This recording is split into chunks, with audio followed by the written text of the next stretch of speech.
Hey folks, Mike Barron here. Every time we do a crowdfunder, we place it on Fund My Comic because Luke Stone is a great guy. He's a stand-up guy. And most importantly, Fund My Comic is very comic creator friendly.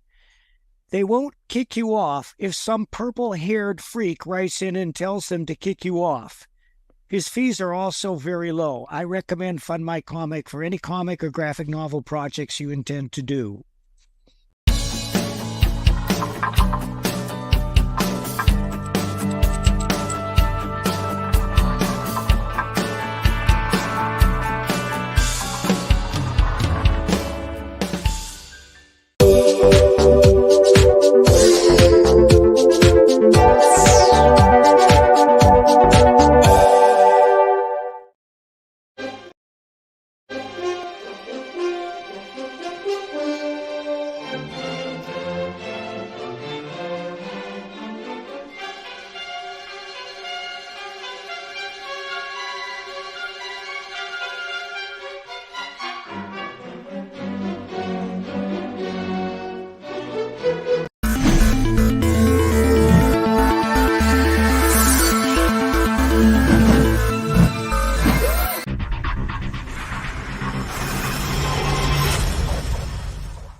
In the middle of the night or early Friday morning, depending upon where you are in the world, a group of experienced comics professionals get together to examine and instruct about the art form that they love.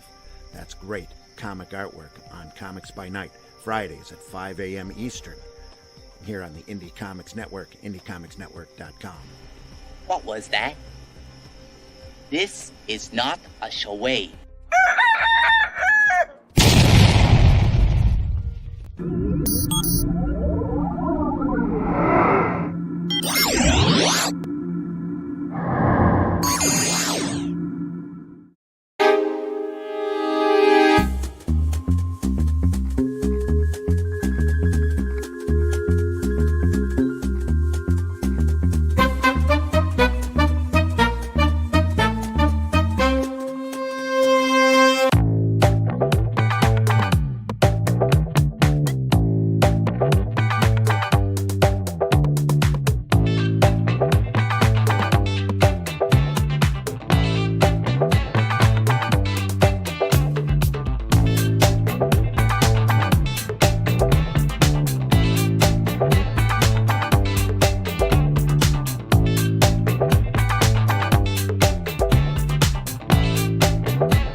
Car comes two different ways. Here you go, there.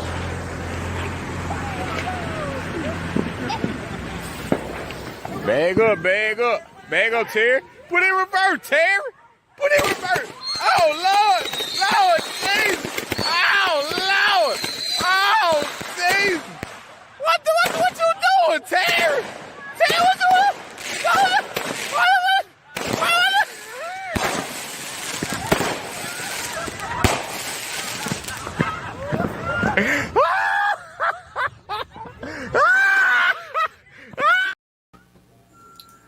Terry! Terry What's is your a turn, daredevil. Yeah, dude. Now I want a wheelchair Terry. just to do that. We have a word for that guy. Yeah, what's that? Pillock. Pillock. Kill it. Pillock. Pillock.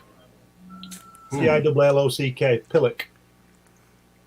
It means idiot. Oh, could have said that. Yeah. Well, that was obvious. We have a word for that too. It's called idiot. Yeah, idiot. No, you just learned something, didn't you?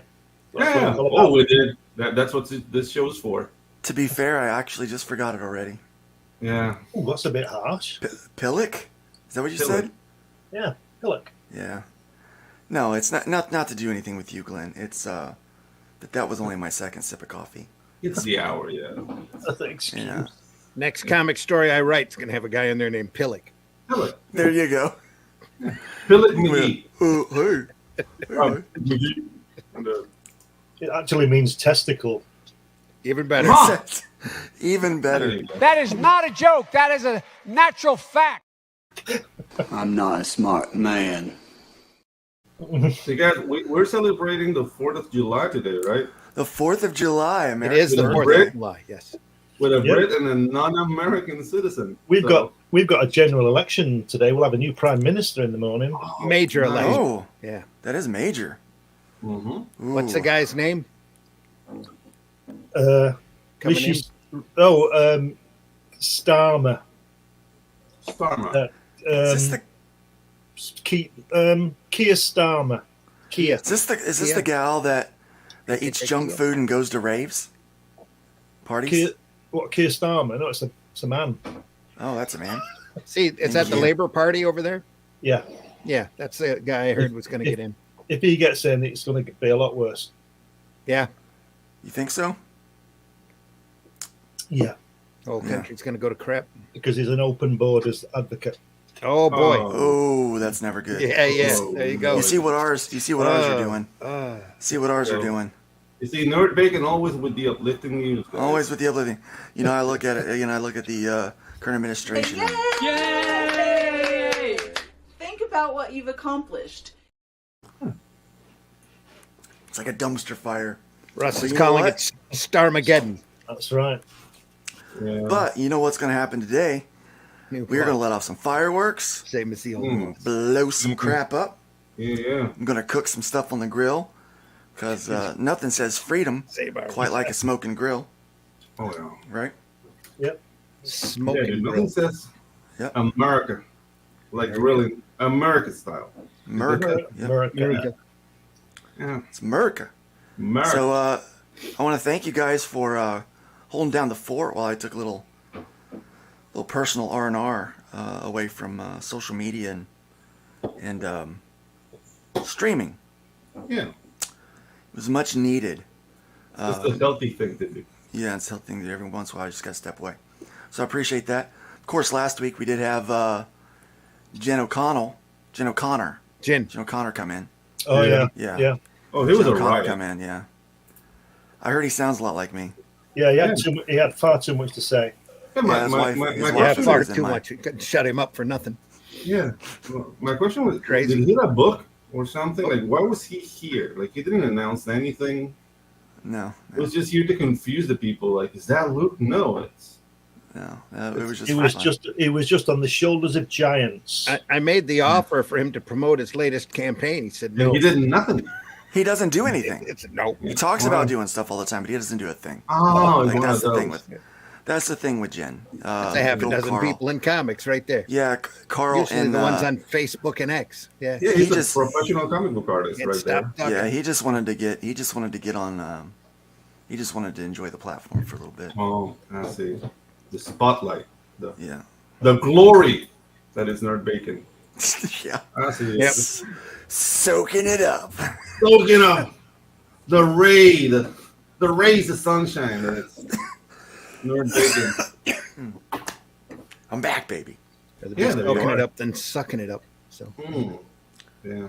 Yeah. So we're So we went to Holiday World in Southern Indiana.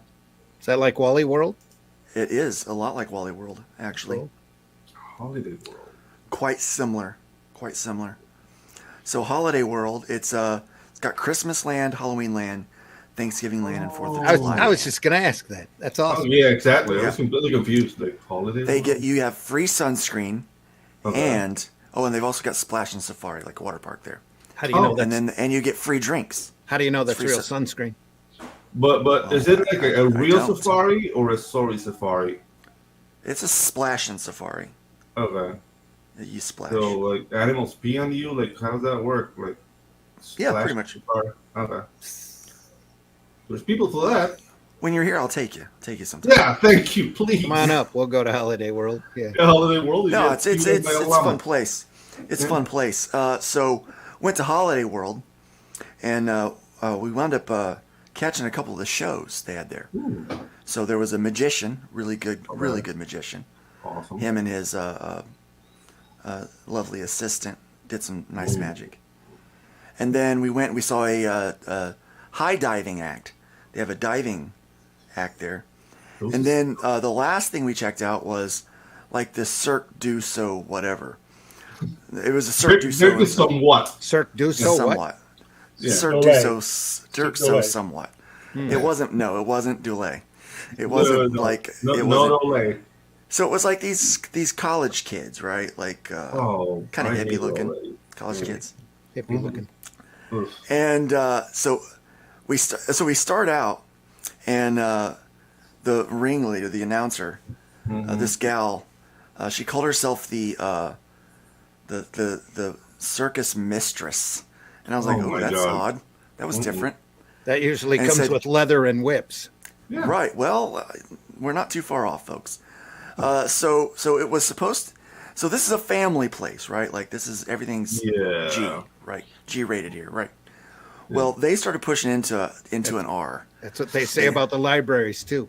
Anyway, they were pushing into an R, right? Like, so they started off. She said, first off is Sabrina, our contortionist and dancer. And I'm like, a dancer, Sabrina, you know? Did she do the ping pong trick? Yeah. No ping pong trick. Okay. No, but so she starts off with the sexy music, the old dancing. I mean, just so much crotch. I mean, so much crotch. Oh, I appreciate One that. family gets up and leaves, right? Yeah, of course. I look over at my wife. We're like, what is going on? Is this? It's a kiddie show. What the heck? Like, this is Holiday World. Like, is this Holiday really World? That's right. And I'm like, I am not leaving because inevitably this is going to be in the papers. And I'm going to want to know. I'm going to want to know what I missed, right? So Sabrina gets done, and our circus mistress comes back out, and she introduces this guy named Samson. And Samson does hula hoops, okay? And Samson is a New York City performer of the year 2023 or something like that. According I'll say this: Holiday World was lucky City. to have him. Samson was good. Right, he was a good hula hooper. But even though he was, I mean, he did some great stuff up there. Like he did 6 at once. But the problem is, I know girls would do that. Samson had a little helper. See, Samson was on the stage, but his bulge was on the front row. Oh, that little helper. Yeah. At one point, this guy's got 6 hula hoops going. One on each arm, one on each leg. Got one around his neck and one right around that dong going. Just, I'm joking. It was around his waist, but I couldn't look straight at the guy. I looked at my wife. She goes, I understand that he has to wear like form-fitting clothes so that as not to interrupt the hula hoops. But I can see everything. I go, yes, so can I. I mean, this is not fun. When you can see for anybody. When you can see pubic hair, like you draw the line. I was like, wait a minute. It was. I mean, I'm telling you.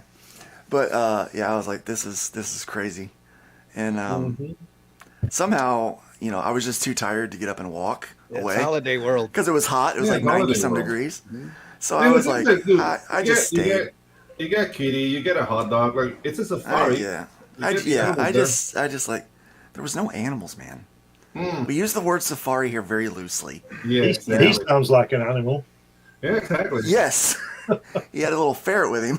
I do. And the thing is, like, I don't know, like when I was in college, in my experience, those troops, they always start with a crazy chick everybody wants to bang, and then they become a troop of like circus freaks or whatever, and then somebody breaks their back and the fun is over. So that would be about accurate. So they had a couple aerial things. So it was a short stage, but they still did like a ring and stuff. And Samson came back out and he had this. He was in a big hoop and he was just doing flips and stuff on the stage with that.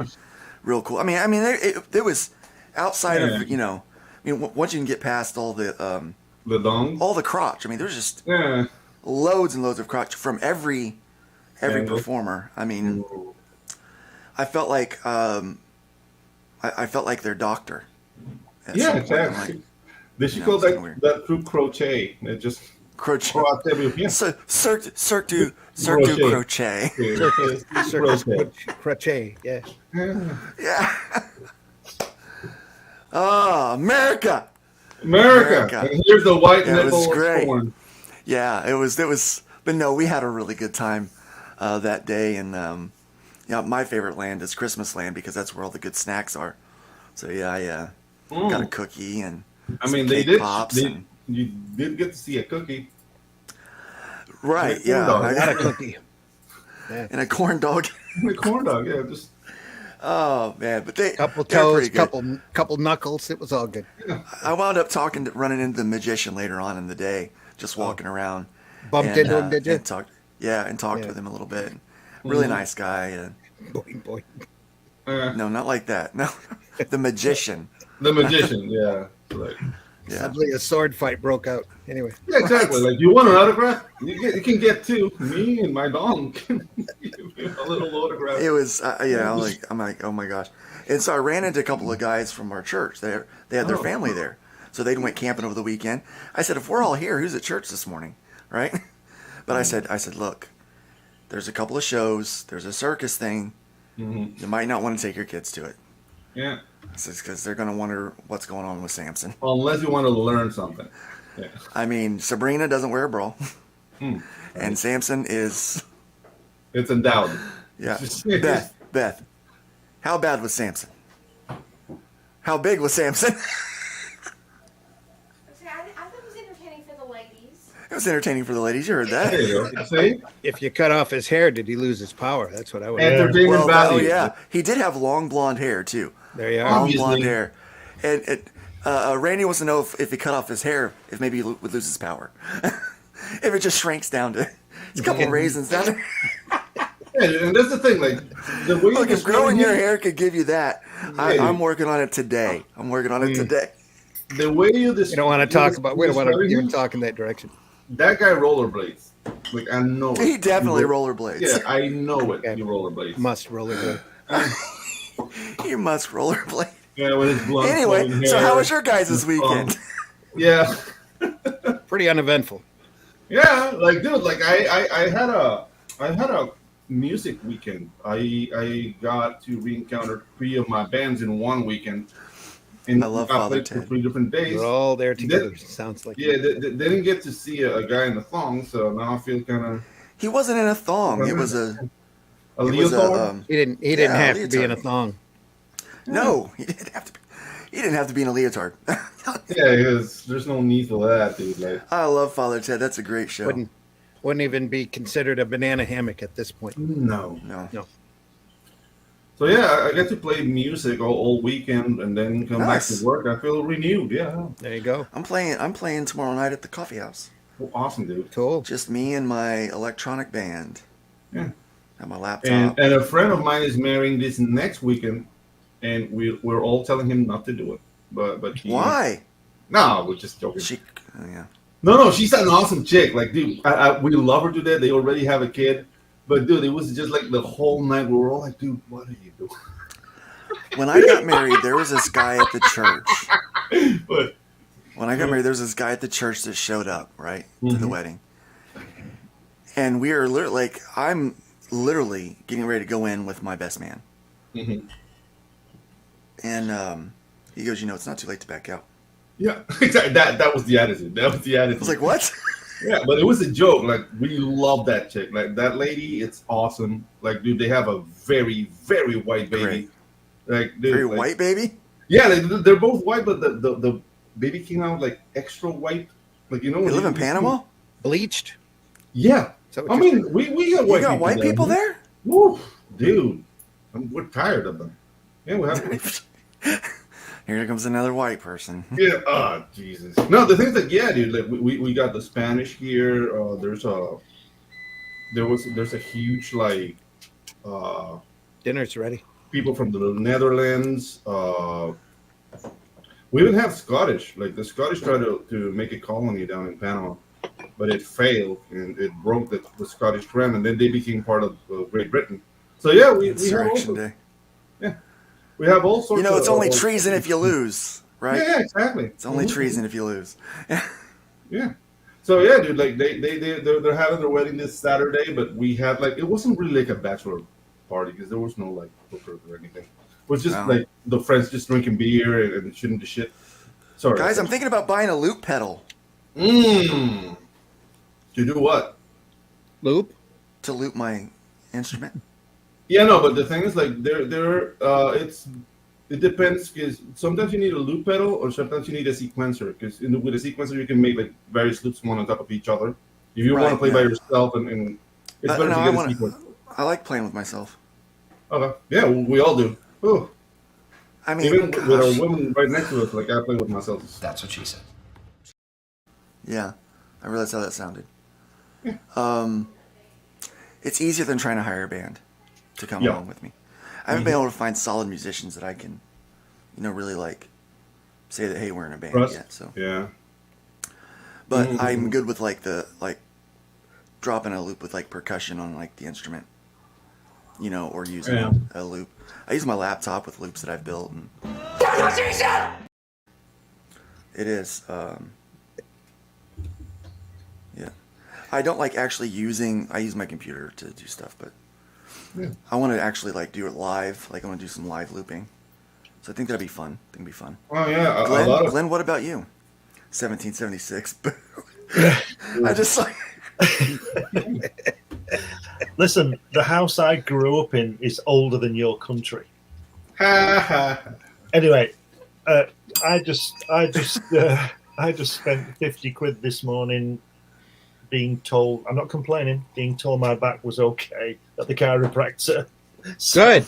So that was worth it. He just did a few adjustments on my neck and stuff like that, but otherwise it's okay. What's 50 for certainty, sir? What's peace of mind worth? Yeah, of course, yeah. That's what I'm saying. I'm not complaining. But yeah, basically that's it for today. But it's been a few weeks have been up and down. Not done a lot of work, but stuff going on. Yeah, cool. Same old, really. Yeah. Just more of the same thing that we keep having every day. Sinatra, it's like a wah-wah.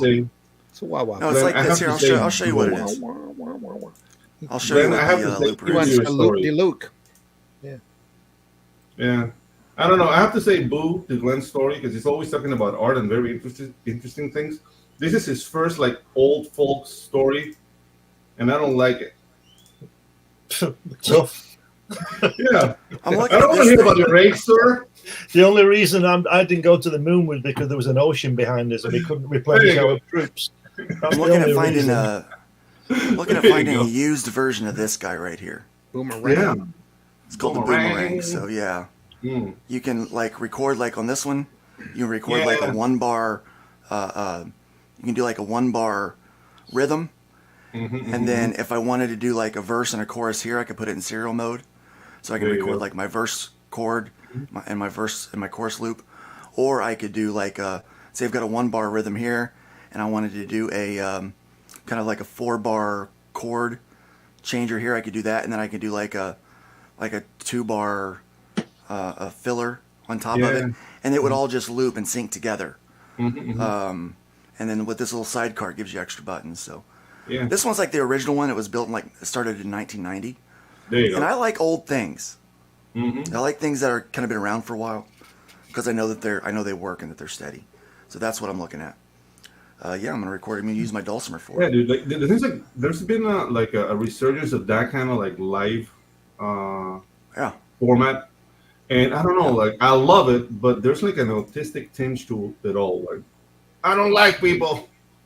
I want to play by myself. Well, it's not that, man. It's I know it's not. I do a lot of coffee shops, so I'm doing these smaller venues now. Yeah. And it's easier to get just me and my gear in, Yeah. Also, I like to do like instrumental stuff to save my voice, so I'm not singing the whole time. Oh, there you go. And so that allows me to do like kind of fun on the fly, like instrumental stuff that I like to mess with. Yeah. You know, so I get to play with that. You know, and I can bring multiple dulcimers then, and like, you know, here I'll just use this one to layer this part, and then I'll grab this other one. And so it just allows me to have a little fun with it. Yeah. And then, you know, I'll just work that into some of my performance. And it also beats playing with a petite chick with a cello. Right. Yeah, You know, yeah.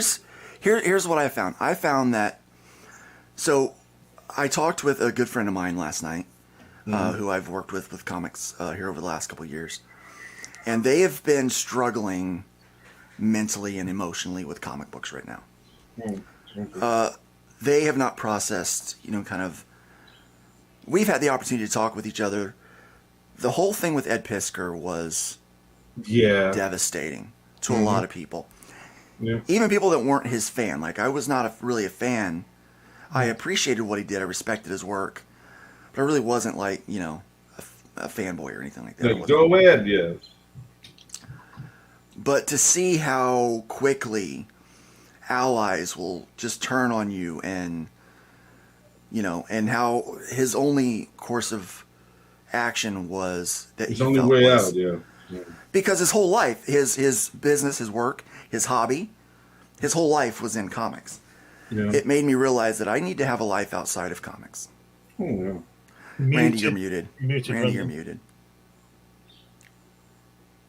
Sorry, just I had a coughing fit earlier. That was the community, though, not the industry. Yeah. It's a big difference.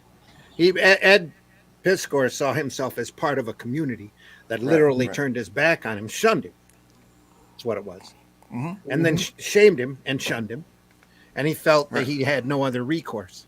Right. The sad thing is that if he had stood up with what he said in his suicide note, he'd probably, you know, and decide that suicide is not the way to go, and it would have been a whole different story.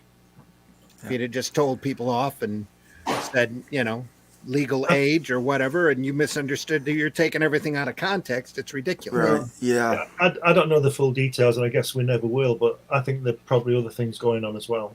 I think it's very important sure for there was, people yeah. to sit there and read his suicide note, because that's literally his side of the story, written by the guy who knew he was going to go. You know, he had already set up in his mind that he was going to off himself. And when he wrote that suicide note, he basically gave his side of things, and then shamefully went and It's a darn shame. did the deed. You know, where if he'd have sat there and stood by what he wrote, it would have probably been a completely different. I mean, the comparisons are ugly, but I don't know. Like Ed's case reminds me of Vic Mignogna. I don't know if you remember. That Yeah, case. I do remember him. Yeah. Yeah. Yeah, and the thing, I actually the talked only to Vic. difference, the only difference is that Vic is very religious, and he had God. He had faith, And I'm not a religious guy. You never see me talking about like, oh, like you gotta believe in God or whatever. Like I do what you gotta do, but you get to see the difference there. Yeah. Right. Like the voice acting community was where he worked, but he brought solace and comfort from somewhere else. Right. So And it's I think not- that's the key. So Yeah. I've been very active in trying to have a community outside of this industry. So that's what I've been working on doing. Yeah. Having hobbies. You know, I've set clear office hours now, and you know, I have time for family. You know, and you know, music is now kind of a hobby. It's my hobby now. You know, so that's what I do. I honestly, outside of a few indie books, I haven't even bought many comic books lately. You know, I love reading comics, but I've got such a backlog of boxes that I need to open and read, you know, that I haven't even thought, let me just go buy some more comic books, you know. I back a few of the people that I really appreciate their work and support. I want to back everybody, but there's just not enough resources to be able to do that. But yeah, so I've been doing that and getting into sports, like watching sports, not playing sports, God no, but watching sports right now. I used to watch sports all the time, basketball, loved it. getting into that again, because I think it's important. And one of the things that's not on the screen, but Neil Gaiman is in some hot water. There's accusations and stuff coming out against him. Boiling hot water, from what it sounds like. What's he supposed to have done, or can you not say? The usual. The usual, yeah. Yeah. But Some did he touch a Me picture Too or stuff. Me Too stuff, yeah. Girls come up years after the fact and say that how they were attacked or abused or whatever, or treated wrongly by when there was a whole different mindset 10, 20 years ago. But the thing Yeah. is, like, As to what proper conduct should be or would be. over this I think case, Pisker- didn't all those women came after Bill Cosby legally? Pisker seen cancellation firsthand. Yes, he did. Yeah. Yeah, You know and what then I he mean? knew the treachery of it all.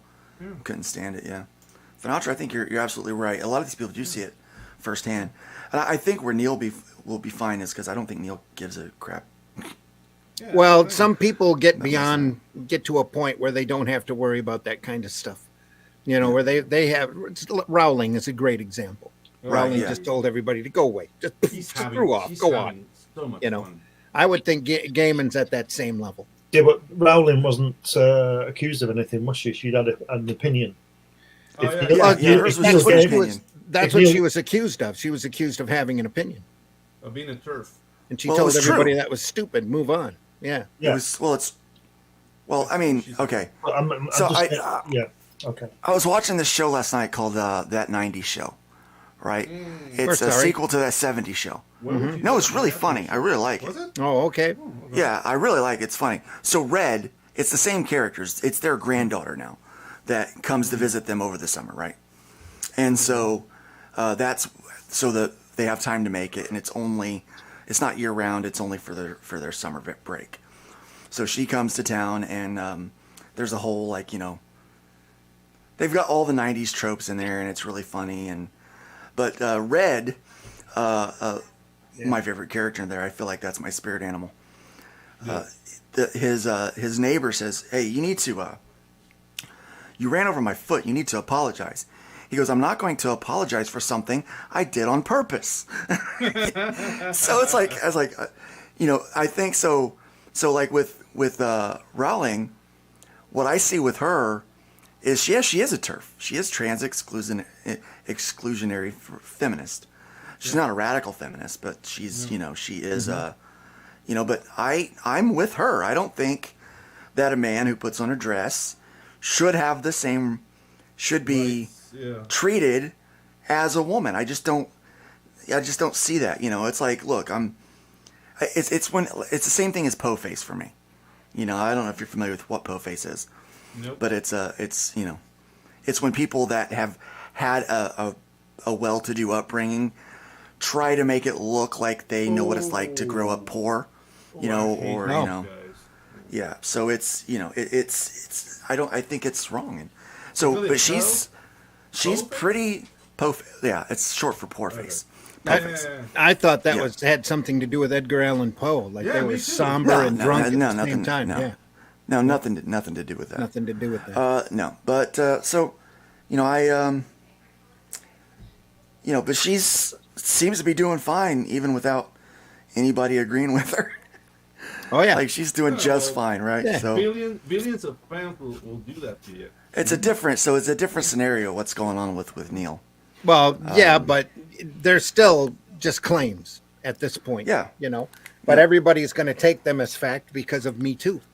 I'm not going to take him as fact until it's proven. Well, by everybody, Until there's I some mean the proof that larger he did, crowd, yeah, not right. individual free thinkers. That's a whole Right, different yeah. story. Yeah. Again, and I'm not a huge Neil fan. You guys know that. Mm-hmm. I've said that before on the show.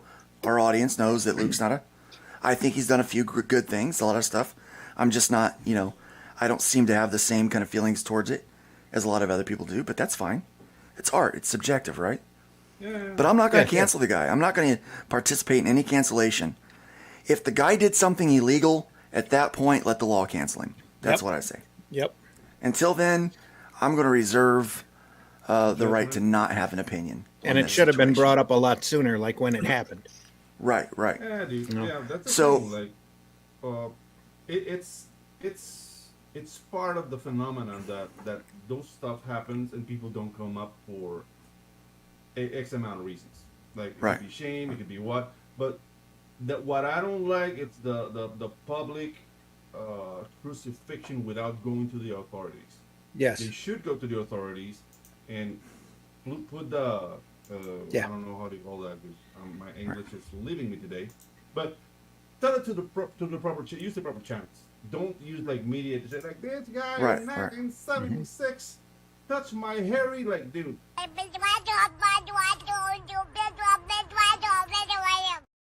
Exactly. That's my point. And Yep. yeah, that's the thing. Like this guy in 1976 touched my hairy like dude. I don't want to think about your 1970s Bush. Just go to the police. Dude, why did you even bring that up? How dare you? Exactly. I don't want to think. No one wants to think about that. Yeah, Using it as an exactly. example. Yeah. Mm-hmm. Just go to the police, tell them, and if there's merit, the guy's gonna go to jail. That should be it. But this like public square crucifixion with the Right. stoning, as Mhm. fun as it was I'm over it. in biblical times. I think we I'm should over it, have man. I'm over it. Yeah. Look, I'm even like, there's even like people that like behave poorly in the indie industry. Yeah. Oh no. That I'm like, kidding? Really? That I'm like, I'm not gonna can't. I just ignore them. I give them a wide berth. You know, Yeah. I let them And let them that's go and do their the thing. thing. I let them yell in their little echo chambers. You know. Welcome. Hey, yes, this is Luke. We're welcome to Nerd Bacon. Nerd Bacon. Hey yo. We are from all over the world today, but we're celebrating our beautiful country. Grab 'em Nerd buck. Bacon style. America. So check you're this here, out, buddy. guys. So Webtoon completed its initial public offering on Thursday, priced at the top of the range, and with additional stock authorized. At that price, the public offering raised $315 million, with the potential for another $47.25 million, possible if the additional authorized stock is purchased. Wow. Wow. Oh yeah, like hedge funds are making a big move in anime right now, anime and manga. So Well, that's where the new DEI enforcement is aiming at, is what it is. Yeah. They want to bring all of that wokeness to, whatever's popular. Gamers are currently undergoing the same type of barrage right now too, as well, because they figured out there's a lot of money and too many men playing games. So playing them. Let them video play. games. Hey, I know a lot of girls that play games too for years and never complained about it, right? Never once complained. They just love the games as much as the guys do. And most of the guys that I know, I mean, I'm talking 20 years ago, if you could make an avatar, they would always make a woman avatar. I don't understand Yeah, exactly. Because when you're playing a third-person game, you want to see some woman ass. You don't want it. to We're see already woman here. ass. I'm guessing Grab 'em is Yeah. is one of our female viewers out there, of which we have a few out there, because they're here for Glenn's beautiful face. Exactly. And his I would be too. The silver fox silver among fox. us. I'm not a silver fox. I don't have any hair to be silver. But yes, Or yes, silver you can. badger. Glenn Silver badger. Yeah. Silver Badger, yeah. But yes, we're streaming with StreamYard, so other people can see your comments as we put them up on the screen. Guys, check this out. Once again, this seems like a repeat of 4 years ago, doesn't it? Global supply chains are faltering with the conflict in the Middle East and Houthi attacks on shipping through the Red Sea, raising cost or causing ships from the Pacific to Europe to be rerouted around the southern tip of Africa. That's what she said. With higher rates on those routes. Carriers are, Carriers are devoting ships to that traffic, impacting prices on trans-Pacific routes as well. According to the New York Times, 40-foot container from Shanghai to Los Angeles is now around $6,700, up from around $2,000 last December.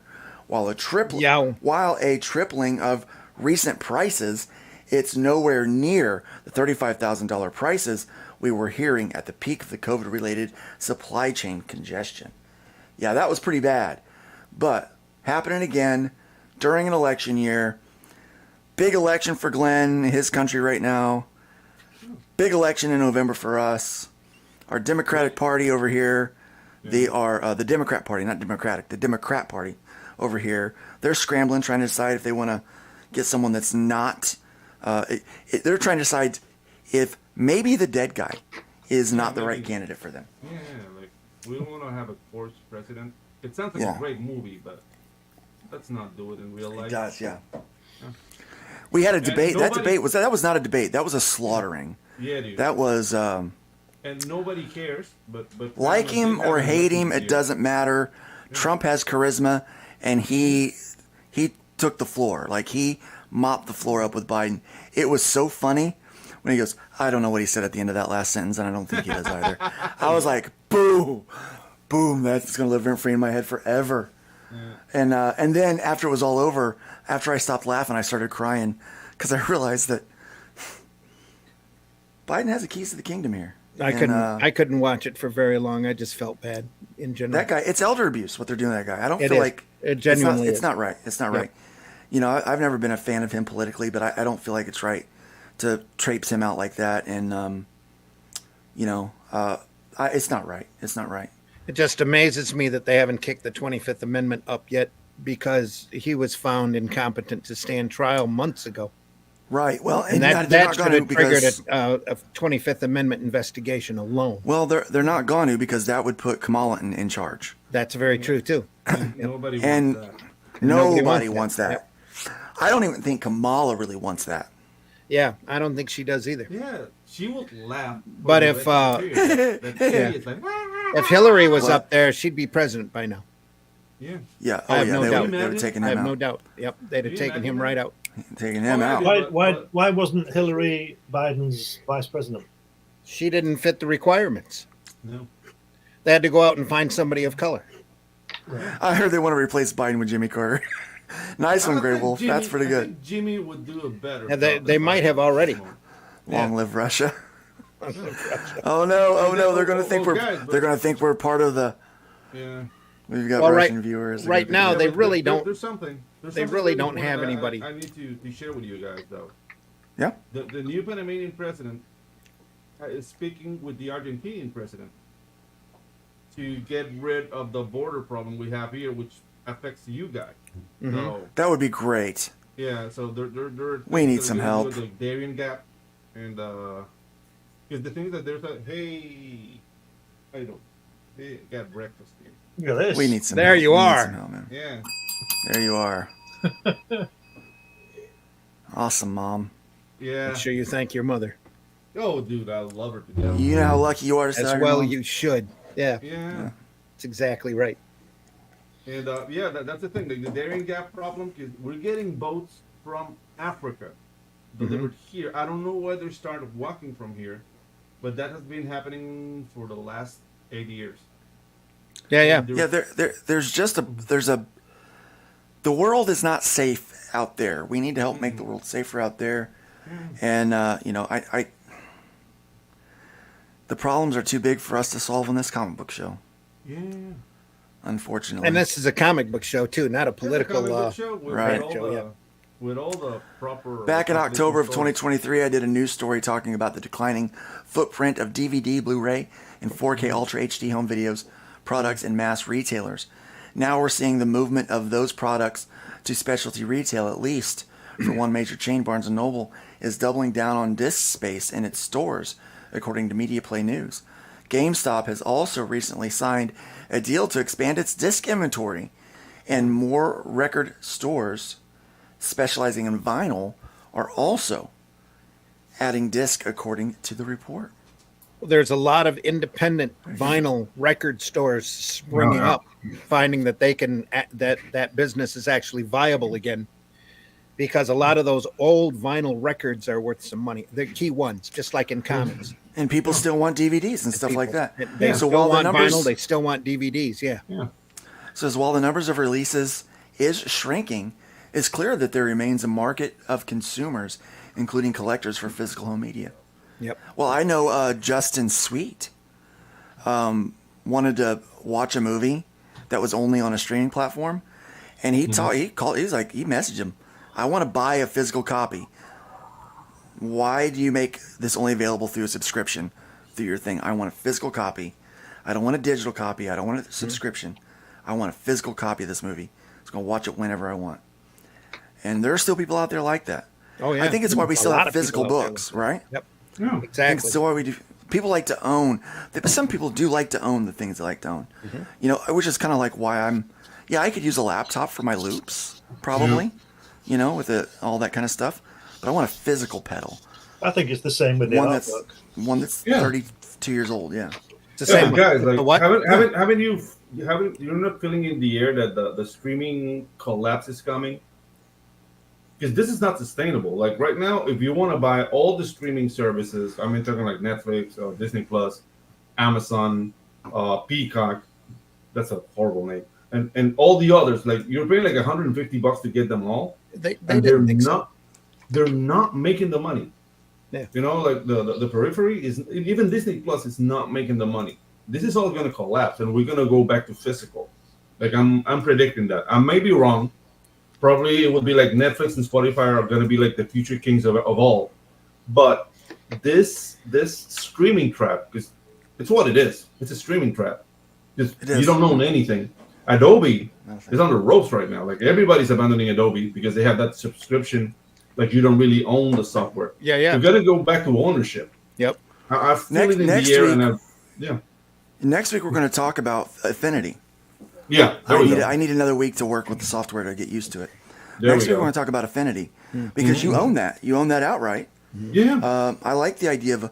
That's my only problem right now with Clip is that they went to this subscription-based thing. But you can still do a one-time buy and still own it. You just don't get the updates with it. I'm fine with that as long as I get to still own it. I bought Clip a number of years ago, back when they had a sale, and I've opened it maybe twice. Because when I have a deadline, I go back and rely on the software that I know how to run. Right. And that's how they get you. That's the thing. Doing like, I don't know, like we call that migration in school, like migrating from software to software. Like I'm already so used to migrating from software to software that it takes me like 3 weeks to 2 months, depending on how complicated the software is. It's not that bad. It just have to. I'm sorry for cutting you off. That's all right. That's right.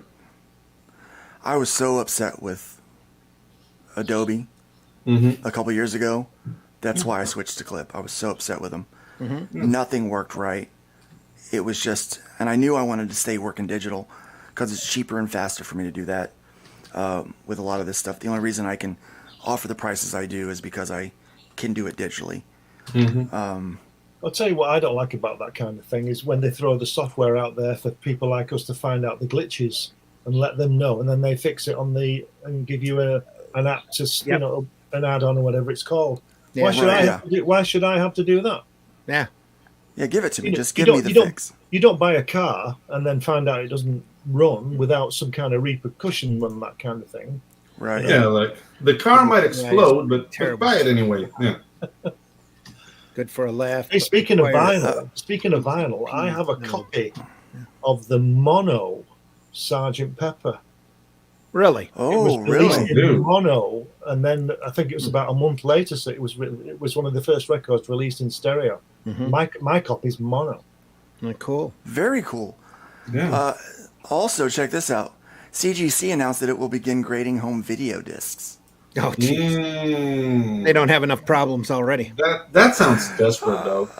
It does sound desperate. Grasping for straws. And that sounds like a millennial idea. You know what I mean? It more than defeats the purpose of the DVD, that's for sure. Yeah. You mentioned video games earlier. Check this out. Multiverses comic series. So DC Comics, new comic series tied to the Warner Brothers fighting video game Multiverses builds on the May 28 relaunch of the game.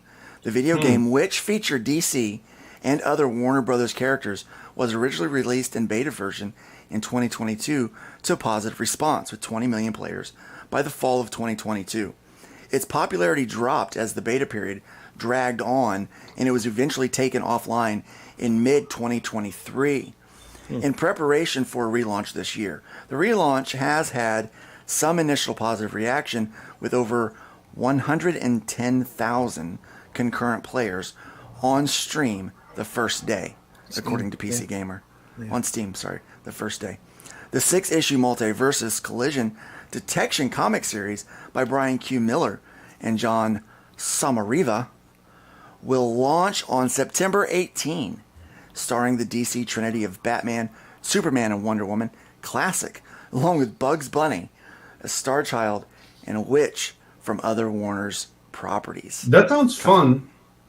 Does sound fun. Here's a gallery. Yeah, it's like Smash Brothers meets Marvel vs. Capcom kind of format. There's another one not to buy. You can be Scooby Doo. Yeah. You can play Scooby Doo or Shaggy. Is he gonna have like pot smoking powers or something? It's got Steven Universe in there. Ew! Look at that. It's got Tom and Jerry. Yeah, Adventure Time. Adventure Time. That'll be a winner. Yeah, real winner.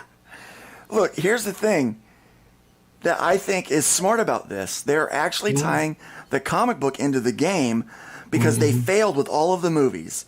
Yep. They didn't take advantage of having the comics and the games releasing. Look, these studios know as long as it takes to make the movie, you can make an entire run of the comic book if you're Marvel Comics. Come on. You can make that happen quick, comparatively speaking. So that you can launch a comic book that maybe tells kind of some of the story alongside of it or outside of the movie that at least goes along with these characters. But what did they do? They doubled down on the race and gender swap and all the other stuff that they did. They doubled down on the message, and people are fans of the movies, but it never translated to the comics. That's unfortunate. I think this is a smart move. It's not, look, it's not for me. It's not for Glenn. No, but it might be for a new reader. Might be for a new reader, and this might be what it takes to get some new fans into comic books to help introduce them to those things that we do love. Whoever the artist is on this piece, they are really missing likenesses pretty badly. Yeah.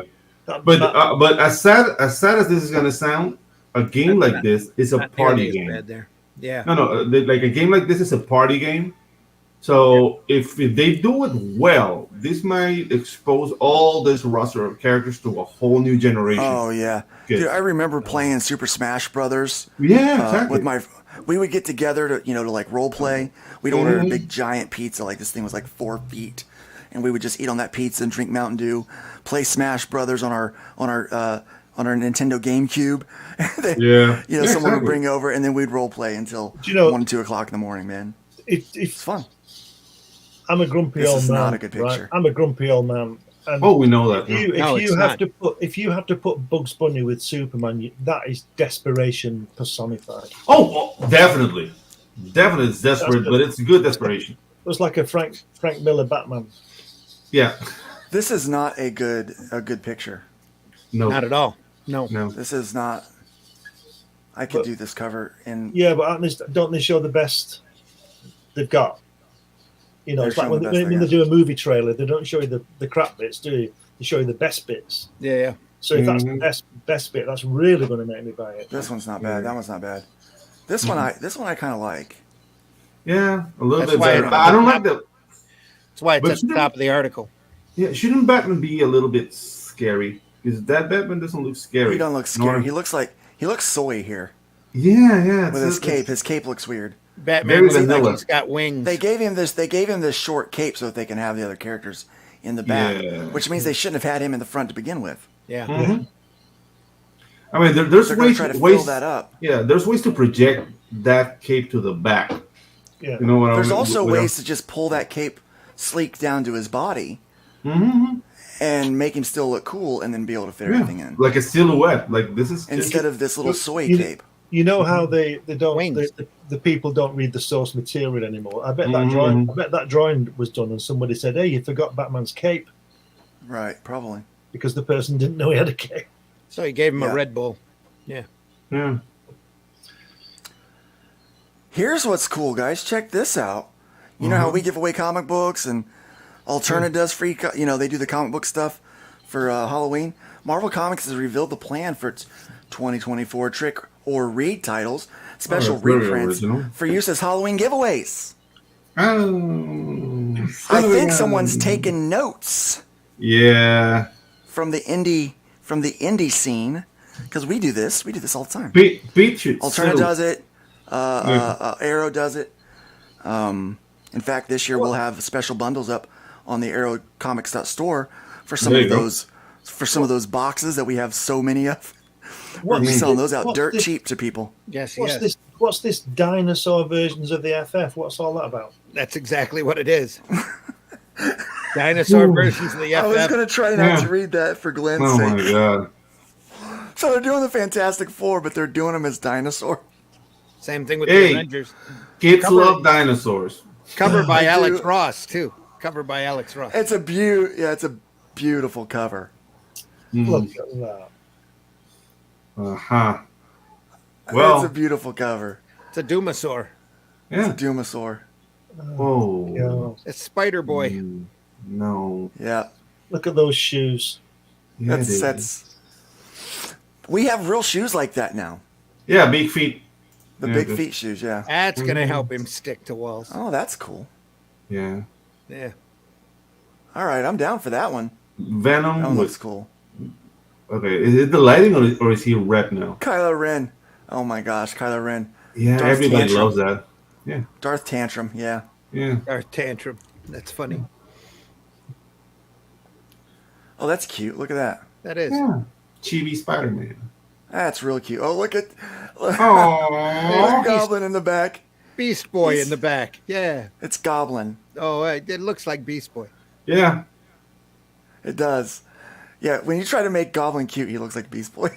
Yeah. I love that they're doing this. I really do. That they're doing this for the kids. I think that, offering these reprints for giveaways is only about 40 years too late. It's 40 years too late. That's a whole nother story. Yeah. But I'm glad they're trying it. Yeah, so here, the reader here. This is like reading when age for Adobe. this one's 5 to 6. Yeah. This is more of probably your teen readers. This is probably a more teen, I would say. Mm-hmm. Venom is older teen, probably. Spider Boy is, kind of tweens. It is a Dan Slott. Yeah. It is a Dan Slott book. Is it really? Ooh. Yeah. Oh, boy. That's the thing. Like when I see Dan Slott, I don't want him talking to 12-year-olds. I don't. Just. It's all right. It's not really Dan Slott. It's his Ghost Rider. Ghost Rider. Okay. Yeah. I'm relieved now. That's the only way they hit deadline. Ow. Yep. All ours now. It's all all our gone, IP guys. are yours now. Yeah. It's all gone, guys. All the stuff Make we new loved stuff. is gone. Exactly. Make new stuff. Yep. Or go back if you need to be entertained. Go back and read that old stuff. That old stuff still holds up, man. Oh wow. It really that does. image was done by committee. Yes, it was. Yeah. I know which one he's talking about. That cover that had the short cape and everything. That was definitely done by committee. All of them looked like they were patching, drawn and patched in all the characters. Yeah. Mm-hmm. They probably were, to be fair. That's probably what they did. I've seen Probably that drew it and Batman, that one Batman pose before where he's jumping down. Pardon me. Yeah. Yeah. It's an easy way to do it, I guess. They're not paying top dollar. Oh, did you guys see about the... You get what you paid for. The DC artist? The cover artist that got... Oh, they got paid accused for of... AI? Yeah.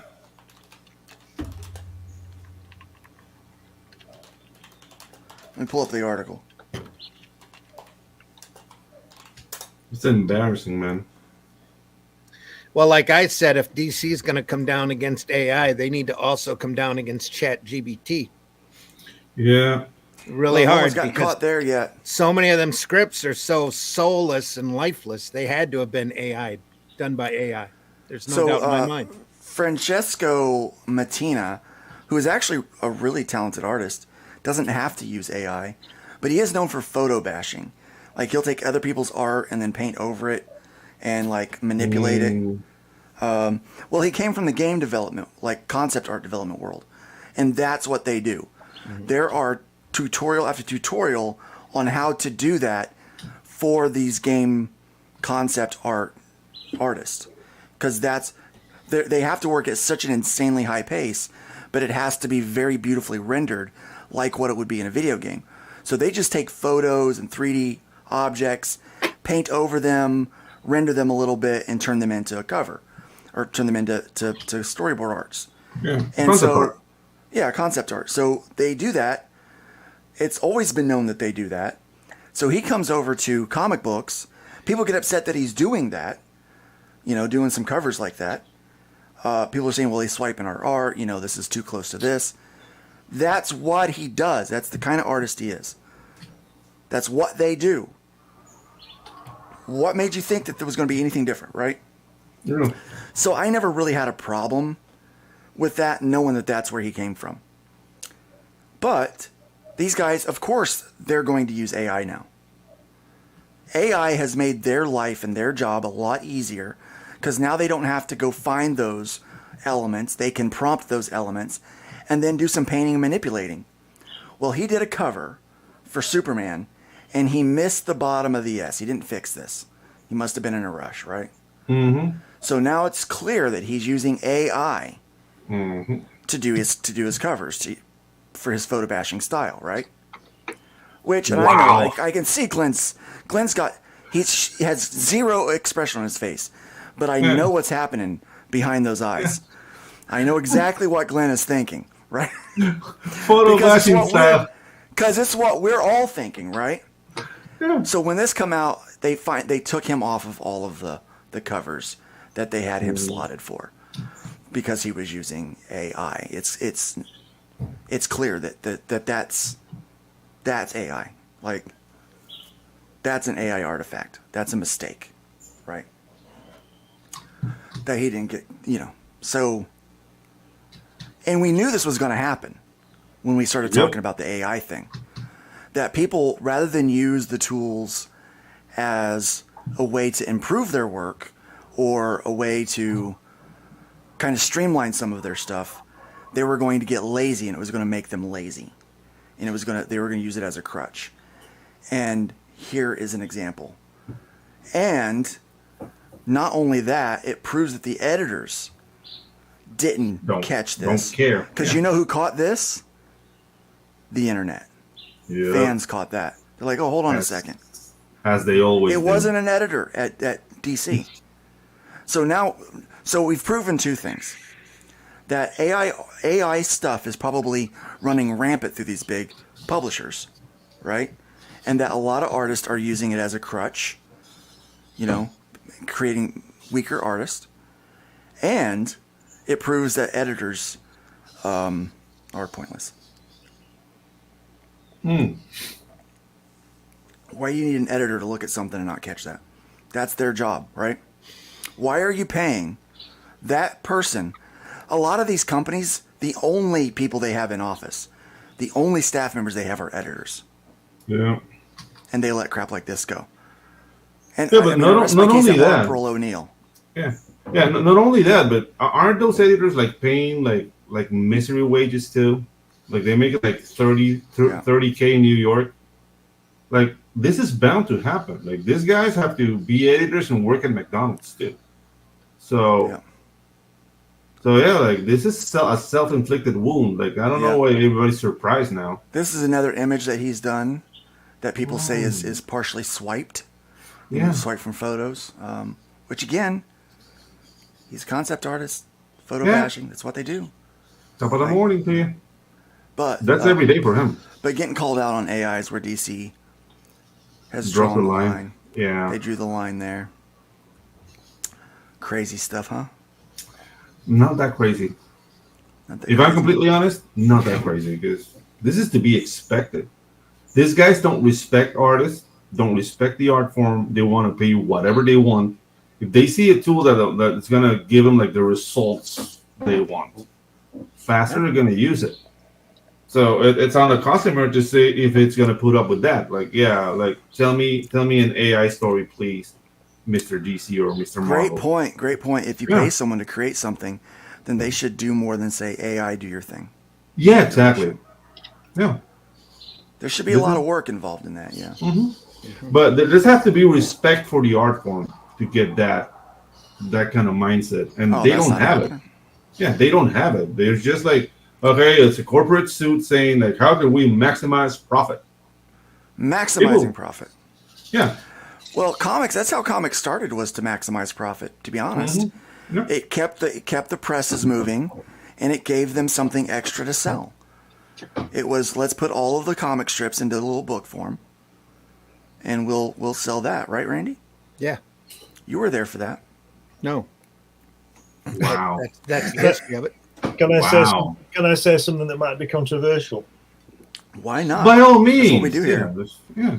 We've said so many controversial things already. I'll just say this before I begin. This is my opinion. Mm-hmm. Okay. This AI thing is an extension of the computer system. Mm-hmm. People who draw on computers, people who letter on computers, color on computers. This is an extension of that. And it's that's why people are leaving Adobe, right? Yeah. Well, because they say that anything you create on Adobe software, they can source for their AI. Yeah. That they're allowed to source it for their AI. Well, I believe you. I don't know about that, but I believe you. But I'm just saying it's an extension of that. It's laziness, really, for me. That's just my opinion. I'm not saying I don't copy things and don't do all that. Of course I do, but I draw it. I don't copy it. I don't trace it or whatever. I might copy it. Do you understand what I mean? But I don't run it through a computer system. You've seen my artwork, and when I get over there, Randy's I've got the Fool I drew for his comic.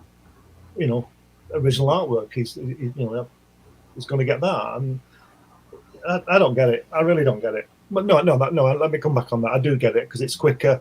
You can do more, maybe get more money. Yeah, I understand that. But to me, that's not the point. The point is to do a piece of work. Yeah. And get paid for it and do it. And if you need more money, draw faster. Yeah, we get that, Glenn. You are a piece of work, but I was waiting for it. Yeah. No, but no, I totally get what Glenn is saying. And yeah, even though I use computers and digital tools, there's a clear distinction on when the computer is doing the work for you and when you're doing the work with the computer. Yeah. And by that, what I mean, like, for example, I'm talking 2003, when it was Macromedia Flash, not even Flash. Yeah. There's a thing called tweening, which is basically you make the one drawing, you make another drawing, and then you allow the computer to make the in-betweens from one post to the other. That is laziness. That's cheating. That limits the way you, as an animator, how you project acting. The acting is in the in-betweens, how you go from one post to the other. If you allow the computer to do that, then you're not an animator. I'm sorry. So that's the same thing with these tools. Like, when do you cancel your brain and allow the computer to do it for you? Then you stop being an artist. Mm-hmm. And that's what's happening now. Like, people are like, oh, it's a useful tool. It's like Photoshop. Like, no. I'm the same as Randy and probably to a lesser extent Russ Leach, because we both came from a point where artwork was a physical thing, whatever we were doing. And Randy will certainly have done work where you've got a piece of board, spray mount or cow gum or whatever you wax or whatever you use to stick the typesetting down. I've done all that. I know how to do that. I was very fast at that. But now computers make me even faster with it. I did some pages for Randy a few months ago in 2 hours, didn't I, Randy? Got you that layout back. And it's shorter than that. Yeah. Right. Well, maybe I'm pretty fast, but the computer certainly helps it. And probably a year ago, Luke and I had a thing about where Luke said that he didn't have to buy materials, like paper and pencils and things. Well, I understand that. And when I'm designing my magazines and things, I don't have to buy typesetting, spray mount board, because I do it on a screen. Mm-hmm. But I still have to design it, and I still do hand-drawn designs and then adapt. I don't put it into anything to design it or anything like that. And as you know, I also do original artwork for my comics or books or whatever I'm doing. So the computer system isn't a bad thing, but it shouldn't do everything. There still has to be some kind of input in there. Customers are going to decide if they. I mean, if you're designing and you have time to watch it on your cell phone, you're not designing. You know, it's just. Yeah. And I don't know, like, it's a discussion. People are going to defend it, like, no, it's another tool. Sure. Well, Mike and his bad knees, you're absolutely right. Ultimately, the customers are going to decide if they care or not about that. Yep. And that will dictate what happens with AI. I mean, honestly, it does. I mean, that's true, but I think a lot of people don't care because a lot of people don't know. Yeah, exactly. Many years ago, I went out with a girl, and her dad asked me what I did, and I told him I did graphic design, I do magazines and all that, and he thought I hand lettered all the words in a magazine. So imagine picking up a Life magazine, and back in 1408 when the monks used to draw every letter by hand, he thought I did that. So he doesn't care, does he? Yeah, he doesn't care. Mind you, he was a Dumbo, but there you go. Yeah, exactly. You have a dumb friend. No, sir, do you know Gutenberg? Dad. Yeah. Do you know Gutenberg, sir? Have you Googled that name? I knew his great-grandson. Okay. Gutenberg? You know, AI is creeping into, it's now doing mastering, so you don't have to pay for a mastering suite anymore. So it'll take like your raw music and master it. There's people that are they're popping in. Here's my chord progression. Write a melody line for my song.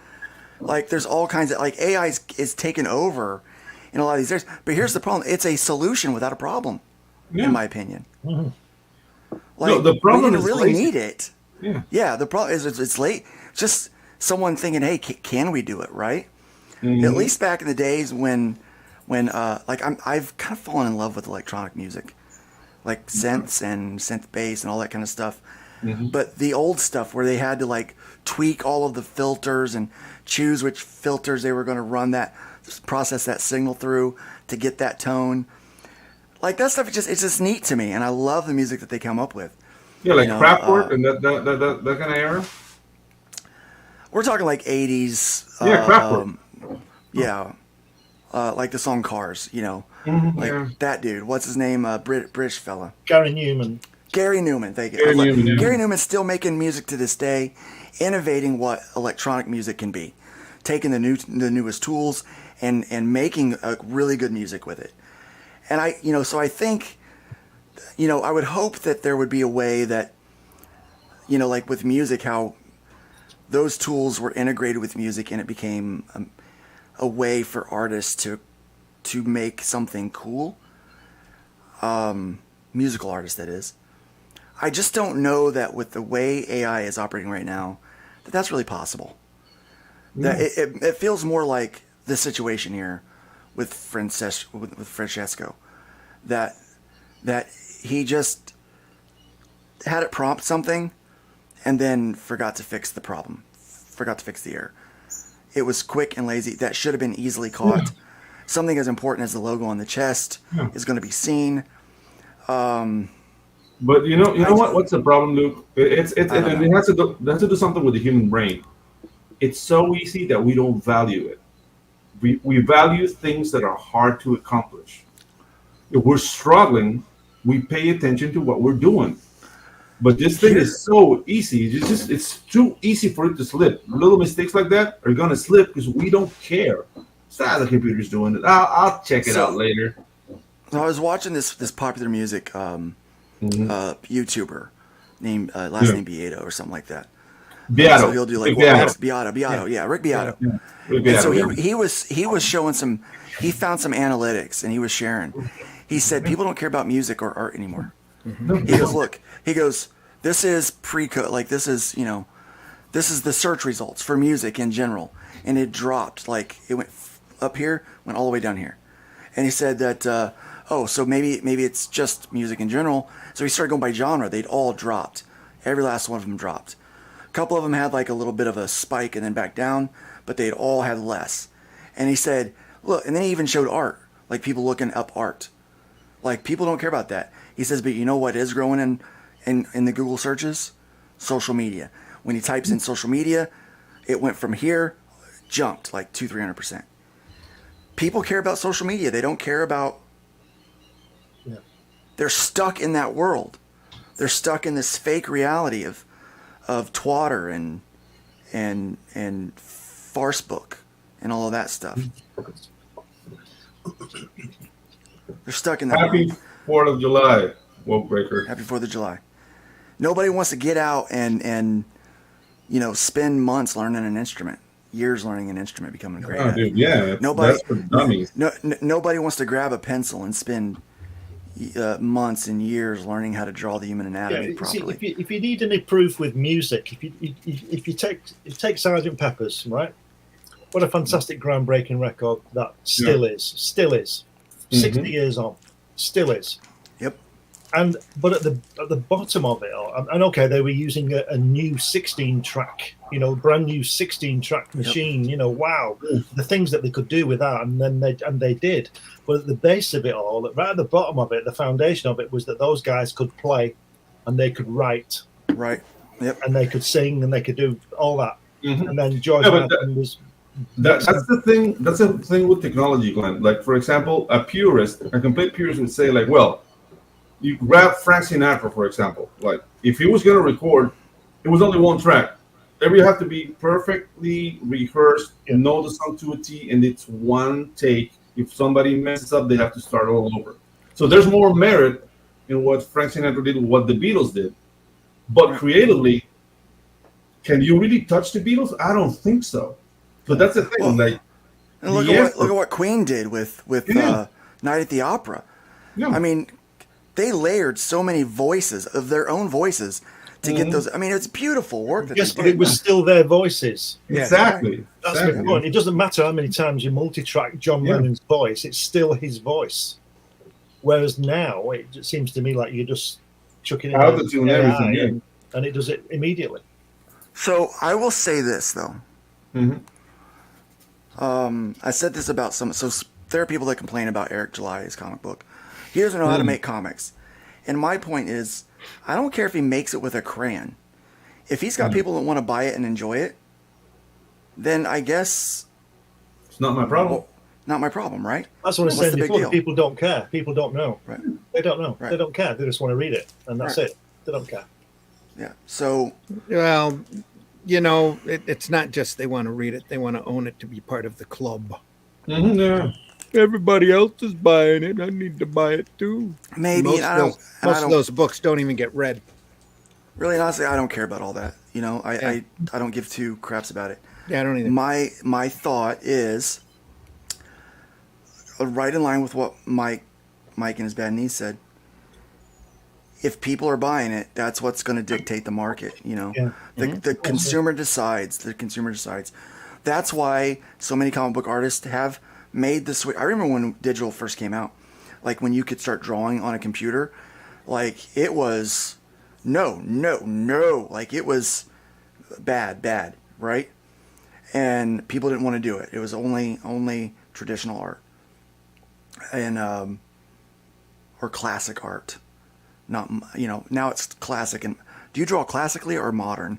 Are you a modern artist or a classic artist? I'm a classic artist. You're a classic artist. I guess I'm a modern artist. If they ask me that question, I'm jumping in the river right away. Yeah, I'm like, I can't even keep up with all this nonsense, right? But having said that,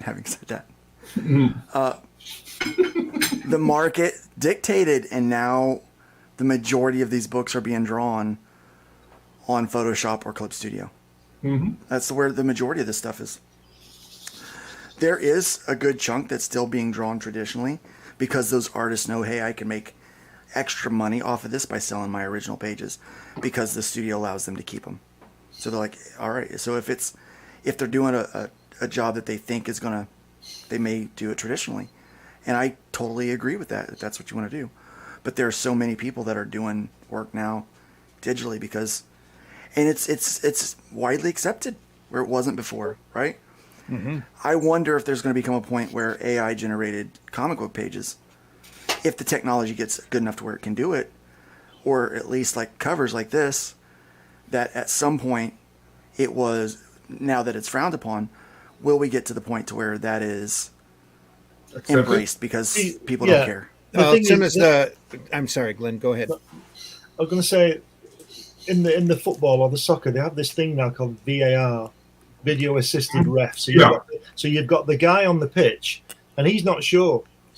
So he asked two guys who were 50 miles away watching a TV screen what happened, and that's what AI is. That Superman, one of the most iconic symbols in the history of the universe, and the editor didn't see it. So what AI needs is AI needs an AI editor to spot that, doesn't it? And that, you see what I mean? And so you know, and it took the fans to see that mistake. Yeah. How can anybody work on such an iconic IP as that and not know the basic things about it? There's no because effort. It's not their baby. It's not their child. Yeah. And there's no effort in the work. They don't love it. They don't love it the way. Well, if I'm paying the guy, I want him to pay attention, especially to that. Well, and it's why he's taken off all those covers. Yep. They didn't. I don't think they cared that he was, because there's been complaints for years about this guy. Yeah. They left him on. They didn't care. They were selling the covers because the consumer didn't care. It's now he embarrassed them. Yep. And he's not paying attention, which means their editor has to pay attention, and the editor doesn't want to pay attention. Yeah. They want the artist to get it done right so that they can just look at it quickly, say that looks good, and move on. That's what they want to do. They don't want to have to go through the fine-tooth comb and check all the little pieces. It's a big, it's a big I don't give an F chain. Right. That's what's happening. But, you know, having said that, I really like guys like, you know, when I start thinking about classic American cartoonists. Oh, yeah. I think of like guys like Wally Wood. You know, and Will Eisner. Will Eisner, yeah. My daughter's boyfriend was here over the weekend, and he showed me some of his sequential pages he's working on. Oh, and nice. he was like, and he asked some advice, and I was like, look, gesture drawing, work on that. And I showed him like gesture drawing, and I showed him a couple other little things like, you know, don't make straight lines, you know, make up all the pieces in triangles. I don't know if you've heard. I don't know if you do this or not, but it's all some form of a triangle. Yeah. You know, instead of a cylinder for the arm, it's a triangle with soft edges on the. I just draw it out. Reversed, yeah. But you know, as I'm drawing it, kind of drawn out from the gesture. Jesus, Glenn. It's just, you know, yeah, asshole. Pardon my French. That was wow. I just draw the arm. You. I just draw the arm. For you, sir, that was uncalled for. Well, I do. I just draw the arm. Wow. I'm just perfect like that. All right. I live in a castle in England. I just imagine it, and it's there. At all. I'm not perfect at all, and my drawing is rubbish. But I just draw the arm. Yeah, I just draw the arm because I'm just. Yeah. First off, your drawing is not rubbish. That 3-point perspective building that you drew is amazing. Yeah. But he's over there like It helps when you've flown over it in a helicopter. Exactly. You see, Clinton, if I screw up a drawing, I just shoot a servant. It makes me feel I have better. to do it from memory. But Glenn's over here like, I know more than you. All right. This is awesome, man. I love this man. The thing is, you see, I've said it a million times, so I might as well say it once more. I'm not against people using AI. I'm not against people using computers. I don't care. I like to hold a pencil and draw on a piece of paper. Yeah, there you go. Glenn's been drawing longer than I've been alive, and he's complaining. Yeah. And I really enjoy using a piece of paper. He's giving me a hard time because I have to draw triangles. Yeah, look. Just draw the arm. Guys, like all you need to do is be talented, you know, be good. Be able to draw just an arm. It's just an arm. Just draw it. Just draw an arm. If you need a reference, hopefully you've got two of your own. Yeah, exactly. All right, and all that. Nobody wants to draw this arm. Look at this skinny, crippled thing. No one wants to draw that. Well, you just build it up in the drawing, don't you? That's a perfectly So you do with triangles. That's what you do. I do with triangles. Oh, there you go. So anyway, I'm showing you the triangle trick, Glenn. So you see, Glenn, you're making fun of a tragedy here. Okay? So aren't you proud? So I'm showing him the triangle thing, so that he could get, you know, so that some of the anatomy looks a little more natural, right? See these eyes? Look, draw the arm. Glenn, you know how many people don't see the shape underneath the shape? Like, I mean, that's the truth. A lot of people. My fault, is it? It's not my Yeah, fault but they're that's- stupid. No, this is not my fault they're stupid. Well, look harder then. I Yeah, did. Everybody on this panel I try to did. show it to him. I try to show it to him. learn to look. All right. I try to show them the shape underneath the shape to help There them you out. go. Yeah. So, Drawing but, honestly, his sequential stuff wasn't bad. Yeah. Like, you know, some of his, like the pacing was all right, you know, but Mhm. you know, he's got a lot of potential of becoming a really decent sequential artist.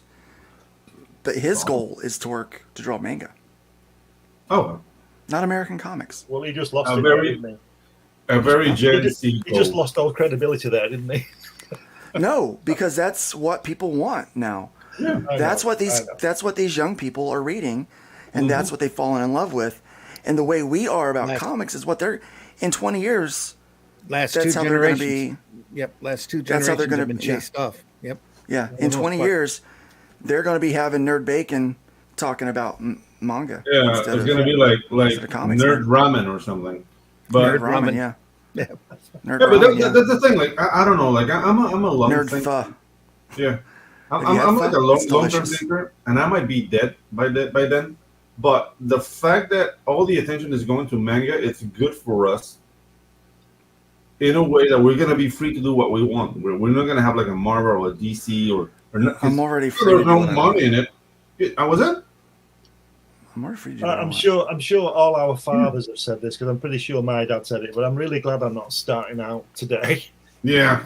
Right. Not to worry. I have a permit. This just says I can do what I want. There you go.